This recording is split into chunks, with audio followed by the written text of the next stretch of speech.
Study IQ IAS, आपका selection हमारा मिशन। Hello everyone, welcome to study IQ। आप सबको ये खबर तो होगी ही कि यूएस में लग गया है एक शटडाउन। शटडाउन कैसे कि अब यूएस के गवर्नमेंट डिपार्टमेंट्स या गवर्नमेंट पैसा नहीं यूज कर सकती। जैसे इंडिया में बजट पास किया जाता है ना कि कंसोलिडेटेड फंड ऑफ इंडिया से भारत सरकार तभी पैसे खर्च कर सकती है जब पार्लियामेंट्री अप्रूवल उसको मिल चुका हो। उसी तरह कांग्रेस अप्रूवल के बिना, क्योंकि यूएस में कांग्रेस बोलते हैं, तो कांग्रेस अप्रूवल के बिना यूएस गवर्नमेंट पैसे खर्च नहीं कर सकती, इवन सैलरीज भी नहीं दे सकती। तो एसेंशियल सर्विसेज को छोड़ के बाकी लगभग सारी सर्विसेज इस समय शटडाउन में हैं। नासा की वेबसाइट खोल के देखिए, वो भी शटडाउन में है। तो डोनाल्ड ट्रंप के कार्यकाल में, क्योंकि पिछला शटडाउन जो यूएस के इतिहास का सबसे बड़ा शटडाउन था, वो भी डोनाल्ड ट्रंप के आखिरी कार्यकाल में लगा था। ये वाला भी अभी लगा हुआ है और इसकी वजह से यूएस जीडीपी के ऊपर इम्पैक्ट पड़ रहा है और कंट्रीज लाइक चाइना, इंडिया, इनके पास अब आगे निकलने का मौका है। तो ये जो 3 साल बचे हैं डोनाल्ड ट्रंप के, ये बहुत ही क्रूशियल ईयर्स हैं जब डेवलपिंग कंट्रीज अपना फ्रंट फुट पे खेल सके और आगे निकल सके, एक मल्टीपोलर वर्ल्ड ऑर्डर में स्टैब्लिश कर सके खुद को। लास्ट वीडियो में हमने डिस्कस किया था कि कैसे इंटरनेशनलाइजेशन ऑफ रुपीज़ को बढ़ावा दिया जा रहा है। उसी डिस्कशन को आज आगे ले जाते हैं और पहले समझते हैं कि यूएस में क्या प्रॉब्लम्स चल रही हैं, उसकी वजह से यूएस पे क्या इम्पैक्ट होगा, ग्लोबल ट्रेड पे क्या होगा और कैसे इंडिया और चाइना जैसी डेवलपिंग कंट्रीज, बिग इकोनॉमीज, इसका फायदा उठा सकती है। सो वेलकम एवरीवन, मेरा नाम है Rishabh, I am economics option faculty और इकोनॉमिक डिस्कशन करते हैं कि if the US economy crashes, who will rise next. So let's start. तो पहले समझते हैं कि ये जो फॉल ऑफ इकोनॉमीज है कोई नई बात नहीं है। एक समय इंडिया की इकोनॉमी बहुत बड़ी थी, फिर ब्रिटेन की इकोनॉमी बहुत बड़ी थी, वर्ल्ड वॉर 2 हो गया तो ब्रिटेन की इकोनॉमी बहुत बड़े डेट में चली गई और डेट लिया भी किससे था? यूएस से। तो 200% तक का डेट यूके की इकोनॉमी या ब्रिटेन की इकोनॉमी के हो गया था और वहाँ से राइज शुरू होता है यूएसए का, जहाँ ब्रिटेन वुड्स एग्रीमेंट देखते हैं, dollar as a reserve currency देखते हैं और फिर लगातार इनोवेशंस एंड इंडस्ट्रियलाइजेशन का फायदा मिलता है कैपिटलिस्ट यूएस को।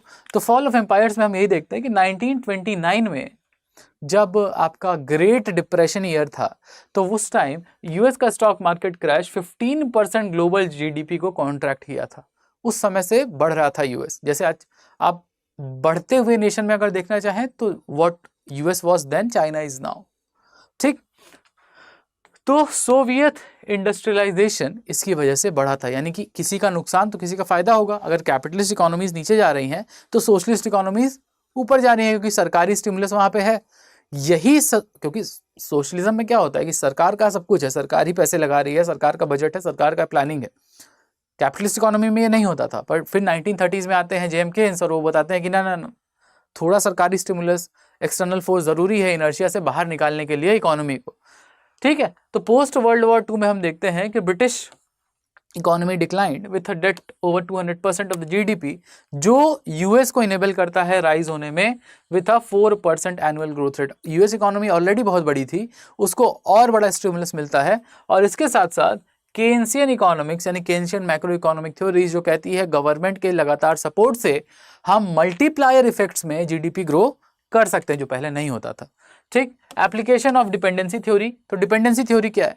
डिपेंडेंसी थ्योरी होती है कि एक होता है कोर और इस कोर पर डिपेंडेंट होते हैं कुछ पेरिफेरल नेशन। तो जैसे मान लो कोर अगर आपका यूएस है तो कुछ कंट्री होगी, यूके होगी, इंडिया होगी, उस टाइम कोरिया होगी और वर्ल्ड की अदर नेशंस होंगे, जर्मनी होगा। ठीक है, since US was growing and every other country was dependent upon US for trade, कि अगर यूएस से हम ट्रेड करें तो हमको फायदा होगा। तो डिपेंडेंसी थ्योरी क्या कहती है कि कोर हमेशा ग्रो करता है at the behest of the peripheries, यानी यूएस की growth is more important than rest of the world. ठीक है, तो इसकी वजह से क्या होता है, जो पेरिफेरल नेशंस होते हैं वो अपने ग्रोथ को, अपनी ग्रोथ स्टोरी को इस तरह से आगे बढ़ाते हैं कि अपने कोर को वो सर्विस कर सके, ना कि अपनी जनता को सर्विस कर सके। तो that is why dependency theory हमें बताती है कि core economy vulnerabilities to peripheral nations, क्योंकि पेरिफेरल नेशंस अपनी डोमेस्टिक अपॉर्चुनिटीज नहीं देखते, वो पहले ये देखते हैं कि हम कोर को कैसे सर्विस कर सके। अगर आपको इंडिया के अंदर का देखना है तो जैसे दिल्ली एनसीआर है, मान लो ये कोर हो गया, तो उसके अराउंड के जो रीजन है वो ऐसे प्रोडक्शन करेंगे, मैन्युफैक्चरिंग करेंगे, सर्विसेज प्रोवाइड करेंगे जो दिल्ली एनसीआर के लोगों के लिए जरूरी है। बट अपने रीजन के हिसाब से वो प्रोडक्ट डेवलप नहीं करेंगे, सॉल्यूशंस नहीं डेवलप करेंगे। इसीलिए आप देखते हैं कि जो कोर है वो डेवलप होता जाता है, बट जो उम्मीद रहती है कि कोर के डेवलपमेंट से पेरिफेरल सिटीज़ का भी डेवलपमेंट होगा, वो नहीं हो पाता। वो डेवलपमेंट हमेशा एक पर्टिकुलर सेंटर के ऊपर रह जाता है। वही है कोर डिपेंडेंसी थ्योरी। इंडिया में भी अगर देखा जाए तो 1947 के बाद, मतलब इंडिपेंडेंस के बाद, हम लोग इम्पोर्ट सब्सटीट्यूटिंग इंडस्ट्रियलाइजेशन की तरफ गए थे। क्यों?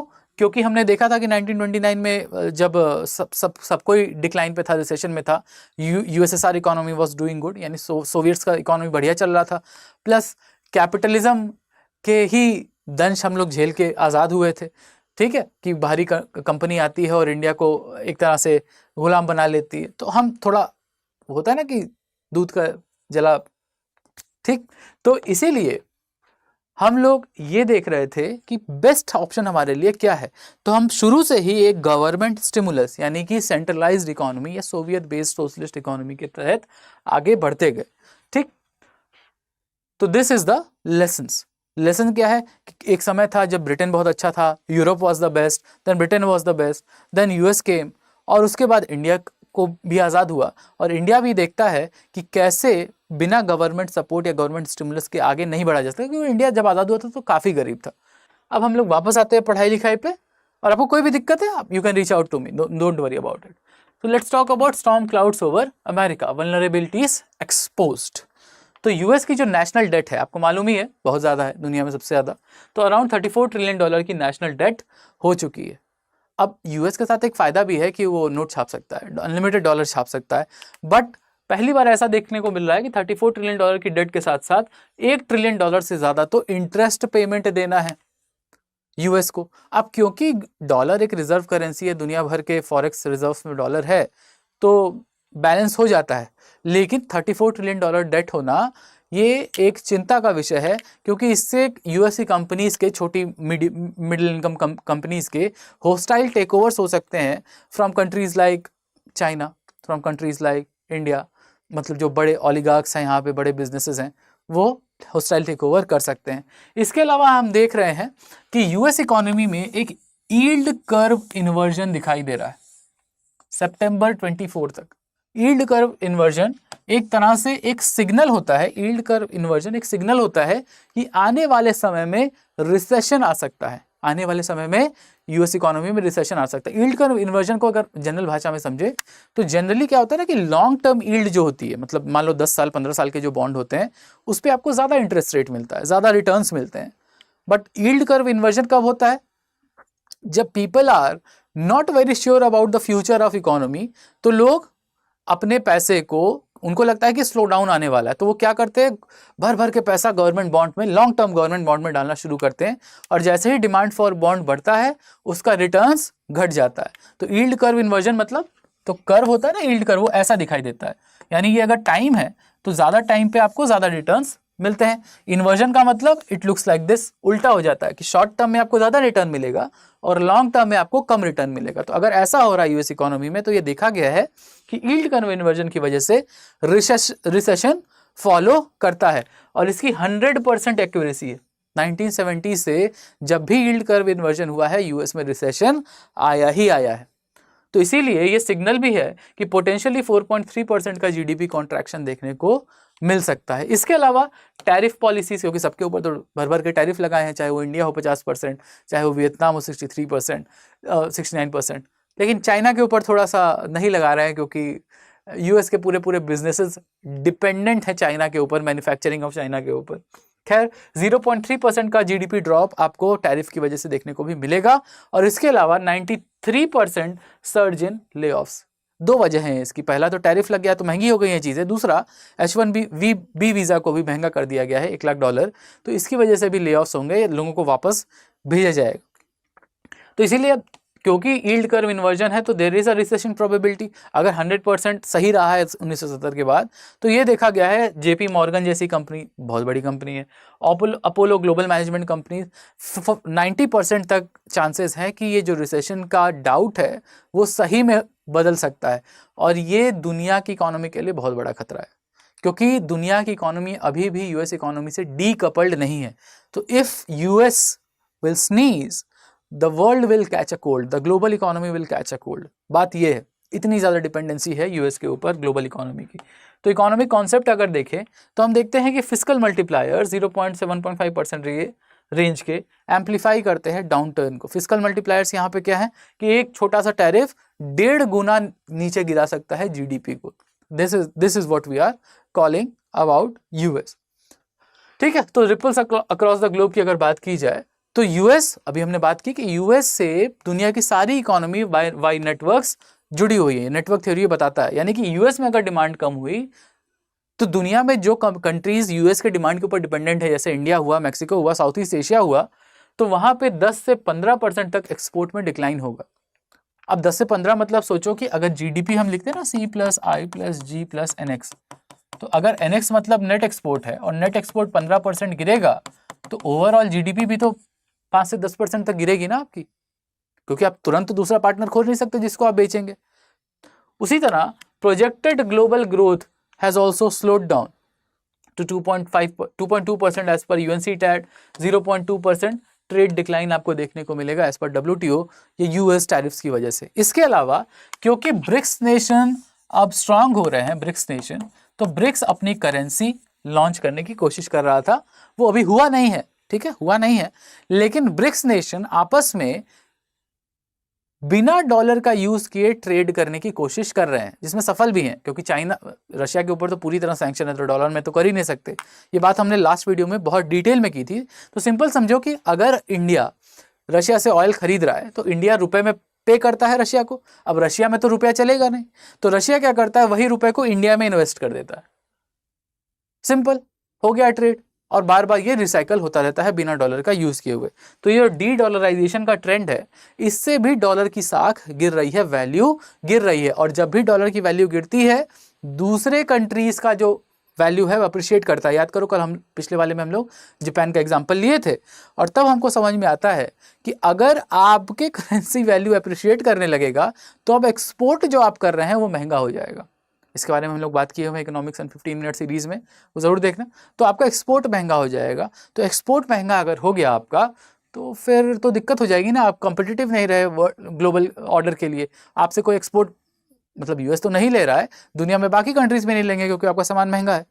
लेकिन यहाँ भी हम कुछ कुछ बेनिफिट देख सकते हैं, क्योंकि इंडिया के स्पेसिफिक बात इसलिए कर रहे हैं कि इंडिया की इकोनॉमी एक एक्सपोर्ट ओरिएंटेड इकोनॉमी अब भी नहीं है। वो जापान, साउथ कोरिया, सिंगापुर वाला चक्कर हमारे साथ है नहीं, क्योंकि हमारा डोमेस्टिक मार्केट बहुत बड़ा है।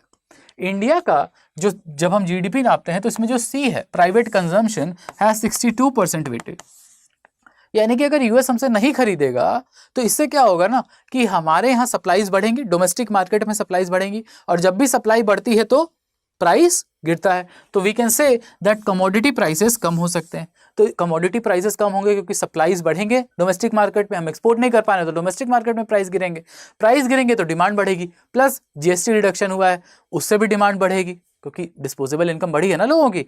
और उसके अलावा हम देख रहे हैं कि ऑयल जो हम इंपोर्ट करते हैं वो भी सस्ता हुआ है, तो ओवरऑल इंपोर्टेड इन्फ्लेशन भी कम हुआ है, और डोमेस्टिक सप्लाईज बढ़ने की वजह से प्राइसेस गिरने का अनुमान है, जिसकी वजह से प्राइवेट कंजम्पशन बढ़ेगा। और प्राइवेट कंजम्पशन का वेटेज क्योंकि सबसे ज़्यादा है, 60% से भी ज़्यादा, तो जैसे ही प्राइवेट कंजम्पशन बढ़ेगा हम देखते हैं कि जीडीपी ग्रोथ होने की उम्मीद रहेगी। Even after export slow down we can say that there can be a increase in GDP. ठीक है, तो अगर हम देखें चाइना और ब्रिक्स की बात करें और फिर इंडिया की भी बात करेंगे, तो चाइना का अगर पीपीपी जीडीपी देखें, परचेजिंग पावर पैरिटी जीडीपी, दुनिया में नंबर 1, $35.3 ट्रिलियन है, और 4.5% की प्रोजेक्टेड ग्रोथ रेट है। अब चाइना जैसी इतनी बड़ी इकोनॉमी के लिए 4.5% का growth rate is a big number. और ऐसा क्यों है? क्योंकि चाइना अब युआन में ट्रेड करना शुरू कर दिया है, और बड़ी बड़ी दूसरी कंट्रीज में, यूरोप में इन्वेस्ट करता है बेल्ट एंड रोड इनिशिएटिव के अंडर में। तो इससे क्या होता है, डुअल सर्कुलेशन होता है कि वहाँ इन्वेस्ट करता है युआन में, और फिर अपनी ही मैन्युफैक्चर्ड चीज वहाँ बेचता है और वही युआन वापस लेता आता है। सोचो कितना बढ़िया है। युआन में गया, ग्रीस में इन्वेस्ट किया 1 बिलियन युआन, फिर 1 बिलियन युआन का कुछ सामान यहाँ से बेच दिया जो मैन्युफैक्चर हुआ था, और वो 1 बिलियन युआन वापस आ गया। कितना बढ़िया सिस्टम है बिना डॉलर के, है ना। तो 2008 के केस स्टडी भी अगर देखी जाए तो जब वो सब प्राइम क्राइसिस हुई थी तो लगभग $600 बिलियन का स्टिमुलस दिया था चाइनीज गवर्नमेंट ने, जिससे 10% तक की ग्रोथ आई थी। यानी दुनिया भर में इकोनॉमी डाउन टर्न रिसेशन में थी और चाइना लगभग 10% का ग्रोथ रेट लेके घूमा था। इंडिया ने भी लगभग 3.5% का ग्रोथ देखा था जब दुनिया भर की इकोनॉमी नेगेटिव 0.7% का ग्रोथ देख रही थी 2008 में। तो ऐसा ही है। तो अगर हम देखें तो ग्लोबल मैन्युफैक्चरिंग शेयर इसी टाइम 2008 के बाद, क्योंकि 2008 में याद करो कि चाइना में बीजिंग में ओलंपिक्स भी हुआ था, तो इसके बाद चाइना अचानक से फटा पूरा, मतलब दुनिया भर में इसकी मैन्युफैक्चरिंग दिखाई देना शुरू हुई और ग्लोबल ट्रेड में और मैन्युफैक्चरिंग में शेयर 13% से बढ़ के 28% हुआ। इसी में ब्रिक्स का रोल अगर देखें तो over 30% of the world output जो है वो ब्रिक्स नेशन से जाता है, स्पेशली BRI यानी कि Brazil, Russia, India and China, BRIC. ठीक, Russia sanction resilience and Brazil's resource advantages, क्योंकि रशिया पे सैंक्शन लगने के बाद भी रशिया की इकोनॉमी गिर तो नहीं रही है कम से कम, ठीक है, क्योंकि उसके ट्रेड पार्टनर्स इतने हैं और रुपी रूबल ट्रेड हो, युआन रूबल ट्रेड हो, अल्टरनेट फाइनेंसिंग मैकेनिज्म्स हो, वो सब कुछ चल रहा है। ठीक, इसके अलावा अगर हम देखें alignment with world systems theory, तो shift from US centric core to diversified investment, तो ब्रिक्स के जो नेशंस जो यूएस के ऊपर डिपेंडेंट थे, जैसे ब्राजील है, अब ब्राजील तो यूएस के एकदम बगल में है, साउथ अमेरिका का नॉर्थ, तो वहाँ तो सीधे लड़ाई हो गई कि हाँ ठीक है, do whatever you want to, जितना टैरिफ लगाना है लगाओ, but we will not bust down. 50% tariff लगाया है, खाली पॉलिटिकल टैरिफ है वो ब्राज़ील के ऊपर। तो इंडिया के ऊपर भी पॉलिटिकल टैरिफ है कि आप अपना भला कैसे सोच रहे हैं, आप रशिया से कैसे खरीद रहे हैं जब हम नहीं बोल रहे हैं। तो सो लाइक दैट, तो ये जो पॉलिटिकल टैरिफ्स लगे हुए हैं इन ब्रिक्स नेशंस के ऊपर, उसके बाद भी यूएस को छोड़ के अपने डोमेस्टिक मार्केट और ब्रिक्स मार्केट को टारगेट करके ब्रिक्स नेशन अपने आप को इकोनॉमिकली ज़्यादा रेजिलिएंट सस्टेन किए हुए हैं।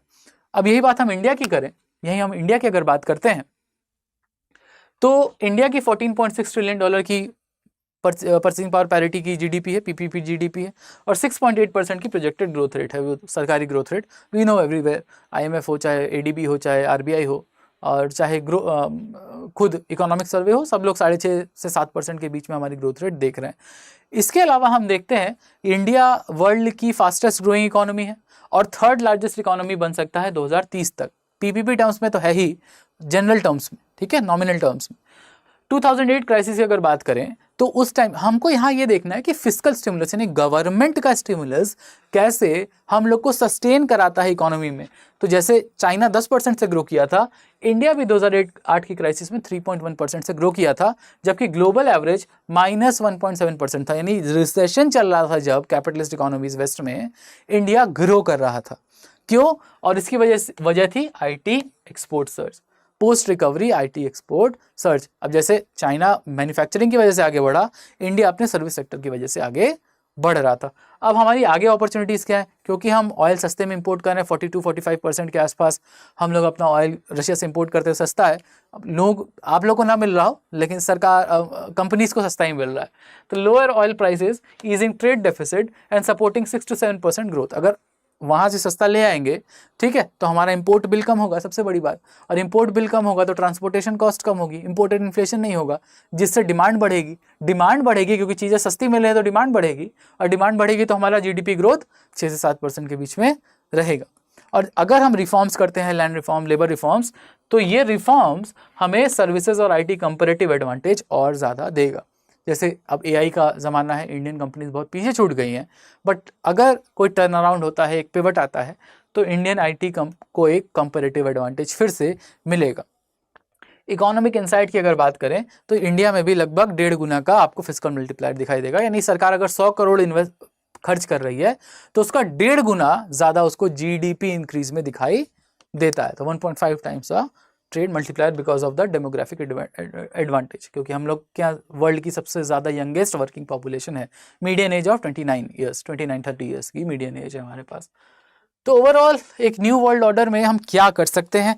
ये जो आपका US का डिक्लाइन है, क्योंकि US जनरली देखो सर्विस सेक्टर है, अब manufacturing is with China, US is still the services sector king of the world, ठीक है, IT हो या कुछ भी हो। तो यहाँ पे हम यूज़ कर सकते हैं अपने IT सेक्टर का जो बेस है उसको, बट हमें बहुत ज़्यादा रिसर्च एंड डेवलपमेंट में जाना होगा। तो मल्टीपोलर एरा यानी जो अभी यूएस डिपेंडेंट ग्लोबल ऑर्डर है उससे हट के अब हम जैसे ब्रिक्स का एक मल्टीपोलर एरा बना सकते हैं कि ब्रिक्स एक सेंटर हो गया, यूएस एक सेंटर हो गया, लाइक दैट। और क्यों ऐसा हम कह रहे हैं? क्योंकि यूएस की पर कैपिटा जीडीपी लगभग $7,500 गिर सकती है, जिससे ब्रिक्स अलायंस को एक नया मौका मिलेगा ग्लोबल ऑर्डर अपनी तरफ खींचने का। अभी $7,500 गिरने के बाद भी यूएस की इकोनॉमी में जो पर कैपिटा इनकम रहेगी वो $80,000-85,000 तक रहेगी, तो उतना चिंता की बात नहीं है। बट हाँ, ये छोटी छोटी खुशी लेके हम अपना जो एडवांटेज है, कंपैरेटिव एडवांटेज है यूएस से, वो बढ़ा सकते हैं। तो रिकमेंड क्या किया जा सकता है कि मल्टीलैटरलिज्म को बढ़ाया जाए, नए ट्रेड पार्टनर्स खोजे जाएं, नए ट्रेड अलायंसेस बनाए जाएं, कंट्रीज़ के साथ FTAs किया जाए, फ्री ट्रेड एग्रीमेंट, जैसे यूके के साथ कर लिया और भी यूरोप के साथ कर लें, ताकि फ्री ट्रेड रहे हमारे बीच में, ऑस्ट्रेलिया के साथ है ही। और इसके साथ हम रिफॉर्म्स कर सकते हैं ताकि हम सस्टेन्ड 7 to 8% यानी फास्टेस्ट ग्रोइंग मेजर इकोनॉमी बन के चले रहें। और 62% क्योंकि हमारा प्राइवेट कंजम्पशन है, तो डोमेस्टिक मार्केट को हम भूल नहीं सकते। और youth population plus employment opportunities with skill development हमको देखना होगा।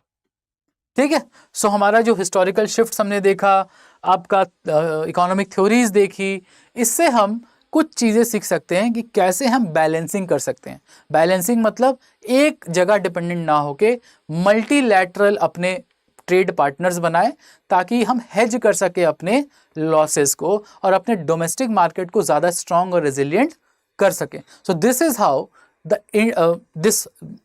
3 years of US when it is falling down, मतलब उसका पर कैपिटा इनकम गिर रहा है, जीडीपी गिर रही है, तो हम उसका फ़ायदा उठा के इंडिया को और मजबूती से ग्लोबल इकोनॉमिक ऑर्डर में स्टैब्लिश कर सकते हैं। This is how India can rise. तो 2030-35 का हमारा टारगेट है वो पूरा हो सकता है if we do our things right. हम रिफॉर्म्स लाते हैं, रिसर्च एंड डेवलपमेंट में इन्वेस्ट करते हैं।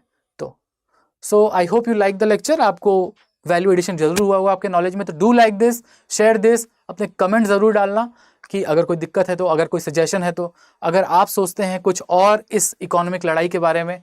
सो will meet again soon, but